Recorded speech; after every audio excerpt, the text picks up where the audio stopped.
And as retainers, if you're with me on the retention journey, I'm sure you've noticed that you aren't offended anymore. At least not by the same things. Certain things offend you because they're disrespectful to God. But you don't, you're not moved so much. You just recognize, you just like that, well, I find that offensive. I find that reproachable, I find that unworthy, ungodly. And that's it. That's as far as it goes. You don't, your blood pressure doesn't go up, your heart rate doesn't increase, your cortisol doesn't spike. You just see this stuff. But there's a difference. Other people get offended in a different kind of way.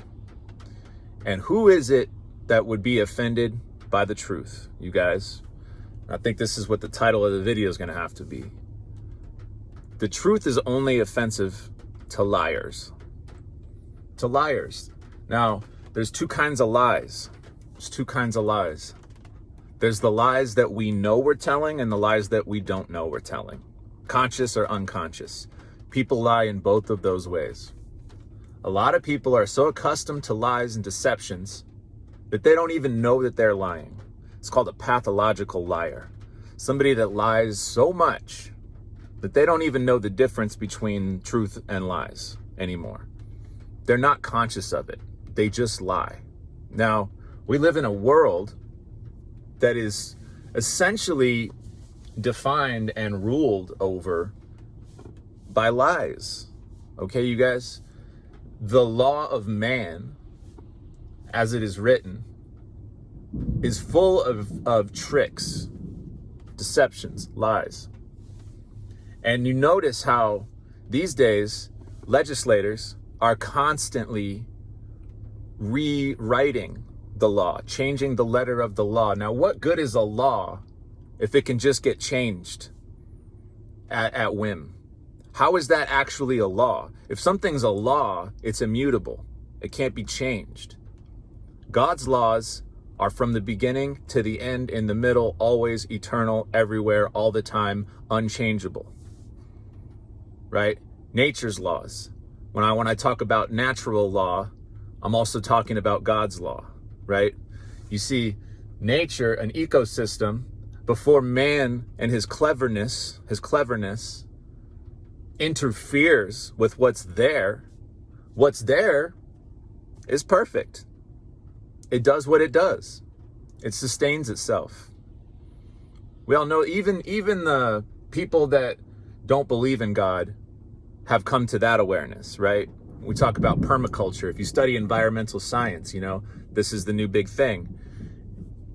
Obviously, the earth knows what it's doing.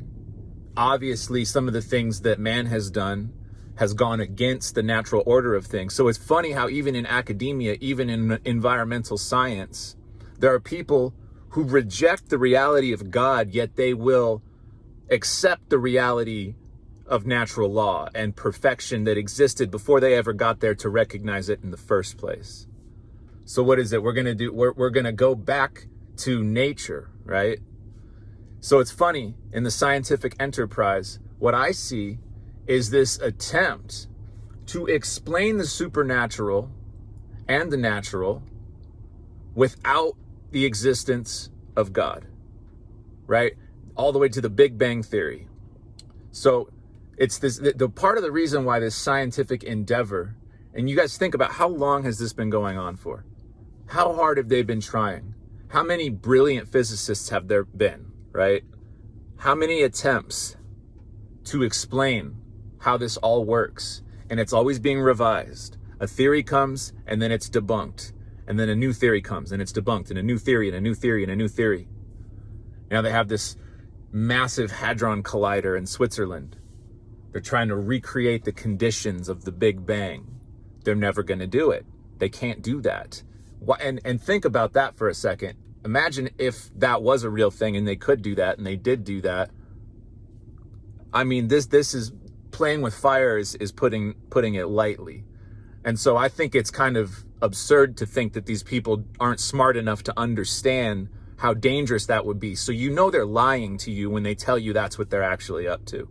Because if that's what they were actually, you think people that smart, if they actually understood what a Big Bang was, it's a theory, by the way. If they actually understood what it was, why in God's name would they be trying to create another one on planet Earth at the risk of destroying everything, including themselves? You see what I'm getting at? These people know better. They're liars. And most people in the world are liars. And like I said in the beginning, lies have become the norm to such an extent that a lot of people don't know they're lying. And so when you step into the path, when you get on the righteous path, when you start being obedient to natural law, to God's law, when you start walking in the Spirit, being a man of God, when you step into that role, right, you are stepping into truth. The ultimate truth is God. The ultimate truth is God. I'm going to say that one more time. The ultimate truth is God. So as a man of God, you are a man of truth. You do not lie anymore. And perhaps being in the flesh, being an imperfect person, you may still have some conditioning from the world. You may still have some deficiencies. There may be certain ways in which you aren't totally honest, that you aren't totally aware of yet. But as soon as you become aware of those things, you will correct them because you're a man of God. And you follow truth, and you embody truth. So the same way that the truth, when it is spoken, offends the liars, you being a man of truth, a man of God, your very presence, your very existence is offensive to liars. It gets like that. And it's great. It's a great thing. The path becomes lonelier. There's less and less people who resonate with you, but the people who resonate with you are going to be the people who are also in the truth. And it's going to resonate, it's going to ring like a bell, man. Y'all are going to understand each other on such a deep level without even having to talk about it, right? Because the truth is the truth is the truth is the truth. It comes from God. If y'all are both in connection with God, that one God, there's one truth, one people. If you are in connection with that and you find these people that are in connection with that, you resonate like crazy. You're like strings on an instrument, perfectly in tune. It's harmonious. It's beautiful. But the rest of the people, the liars, the charlatans, the fakes, the phonies, the chameleons, the snakes, you see, these people don't resonate with the truth. They've been sold a false bill of goods. So we've all been lied to, and it's quite obvious. Look at the nature of the world. It shouldn't take that much common sense and observation to realize the extent of the lies. A lot of people are waking up in the world of health right now. A lot of people are waking up. They're not necessarily waking up to the reality of God, but they're waking up to the reality of the adversary and the lies that have been told by people that knew they were lying. Okay? The food system, the agricultural system, the education system, the legal system. I could go on and on. All of these systems essentially were put in place by liars, conscious liars, the worst kind of liar of all. You see, they know some things, but they conceal those things from you because knowledge is power and they want power over you. Okay, so they try to block you from God. Why do you think science is always trying to deny God? Who's in charge of science? Who funds it? You can do your this is nothing against science. You can apply the scientific method yourself. And maybe you come to a realization of God. I mean, even Einstein believed in God, you guys, because he was somebody who was scrutinizing things, studying things, observing things. And even he came to the conclusion there must be something like God. There must be. How else is any of this possible? He was on to something with that. A lot of his theories, though, have since been sort of revised, or some people have refuted them. Some of them still stand. That's a whole other topic. But you see what I'm getting at, guys? So the world, the way that it operates, if you just look around, if you're in any city, anywhere, especially in America, what's convenient, what's common, what's easy? Well, there's fast food restaurants everywhere. That's easy. Everybody's got a cell phone. That's easy. You know? What's grocery stores everywhere? What's on the shelves at the grocery stores? Things that were produced by massive corporations, full of known toxins to the human body, and they market it to you. They market it to your kids. You think these people don't know what they're doing? You think people that are clever enough to figure out how to synthesize these chemicals and foods and genetically modify things in a laboratory, you think they're not smart enough to know that these things are toxic to your body? They know what they're doing. Come on, give me a break. So fast food restaurants, all this stuff, all these chains, right? They make it so easy. You don't have to get out of your car. They make it cheap because this stuff gets subsidized because it's all run by the top. You know what I'm saying? That's why they make it so easy for you to be fat, lazy, stupid, brainwashed, brain dead, spiritually dead. They advertise pharmaceuticals on the TV. You watch the NFL. What do you get? What are they telling you to do? Drink alcohol, eat fast food, lust after women, lust after material possessions, glorify these human beings for their works. No mention of God. And if some of these people do mention God, they're probably talking about the wrong God. They're talking about the false gods. Not always, but often. And you know it when you see it. You know the real ones when you see it. Because they get outcast. They get gaslit. They get slandered. Think about Kyrie Irving for a second, by the way.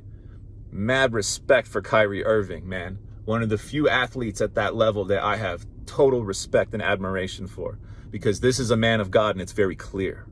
And a lot of people don't like him for it. And that's just the way it works, man. Because this guy walks in truth and the liars can't stand that.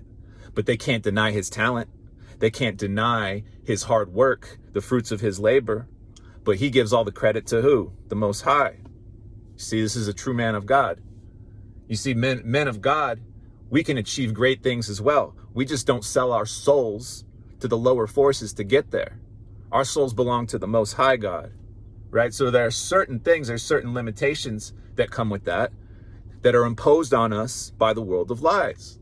Because the world of lies doesn't like the truth. It doesn't like God. It doesn't like a man of God. And so it's going to impose limitations on you.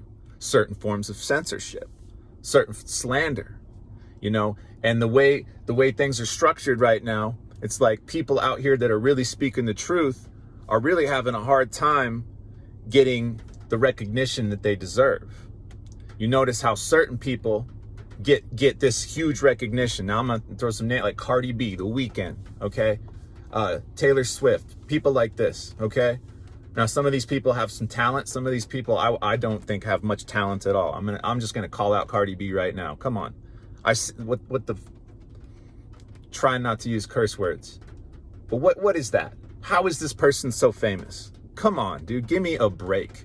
You know this person sold their soul to the dark forces of the world, the worldly forces of lies, to get up there and shake her butt and promote lust and promote materialism. And power of music is they are using the power of sound, the power of music to manipulate the masses. That's what it is. So if you are in the truth, as the truth, you are a lover of truth, then just as scripture warned you, the world will hate you. The world hated Jesus before it hated you. Jesus was a man who spoke nothing but truth. Jesus was the truth. And what did they do to Jesus? What did the world do to Jesus, right? See how this works? And also in the scripture, nothing new under the sun. So it's still like that. It's still like that. So if you are of the truth, just understand that you are going to offend people. It's part of the deal. You're going to offend people. People don't even want to hear stuff like there's a difference between man and woman. That's offensive nowadays. This is how far things have got. This is how far we've stooped. Right? That is just an affront to everything good, natural, and holy. Okay? Come on. How just look at everything else in nature. Look at every biological creature. Look at every mammal in nature. How are they going to procreate? How do we still have cows and sheep, chickens? How do we still have these things? The male and the female came together and procreated. That's the only way it works. And then there are these people that think that they can manipulate that and make their own version of it. Come on, give me a break. But people are so offended. I will get called, literally, there's people that will call me a bigot just for saying that there's a difference between a man and a woman. That's how far down things have gotten here. That's how you know that we are close to the end, you guys. But if you know the truth, you don't fear any of this. You have no fear of the world. You understand the world fears you. It's the other way around now. So you get to be confident. You get to be authentic. You get to walk tall, proud. And then guess what? So many people can't stand it. But then there's other people that like, they're attracted to you like a moth to a flame. You know, you'll notice that people follow you around, especially women. You're going to notice that when you're on semen retention, especially, and you're in your zone, you're focused. You're married to God, you know, and it's like they're jealous. They're jealous, and look out for those types. By the way, that's a red flag, right? Anybody that's jealous of God, you know who else is jealous of God? Satan, right? So if you have this like devout relationship with God, and you find that a woman is trying to like follow you around, get your attention, shake her butt, you know, whatever she's doing to try and get your attention, you gotta wonder what's going on there. That's a red flag, right? Is she trying to take your attention away from God? Is she jealous of God? Because if she is, she's open. She's an open vessel to dark forces that might try to get to you, because they can't get to you anymore directly. Not when you're a man of God. They can't reach you directly, so they're going to try and reach you just like in the Garden of Eden, just like the serpent had to get through to Eve, and then Eve got through to Adam, right? It's just like that. So you got to be very, very mindful of these things. And that's why I always talk about like celibacy, no fat, like no edging, none of this. Like you have to really go to this level if you really want the true results, the real fruits of this journey. You have to take it to that level. Because if in the back of your mind you're thinking, oh, this practice I'm doing is making women want me, and that's why, if that's why you're doing it, man, your pride cometh before the fall, right? That means this is going to your head, and you're about to fall. Because some of these women, better believe it, they are jealous of God. They're jealous of your relationship with God. And if that's where they're at, they gets none. Do not allow women like that to do not form a soul tie with them. Don't even flirt with them. Don't. If you're a man of God, you're looking for a woman of God. That's it. Never settle for anything less. A woman that's kind of like you are, that's in her zone, self-contained, content, loves God, loves the truth, right? Doesn't put off that air of desperation, doesn't try to seduce you, okay? That's a worthy partner, all right? This video went a little long, but this is an important topic. So, all right, I'm gonna get on with my day. Peace and love, you guys. I hope you're out there walking in the truth and offending the liars. Signing out. Peace.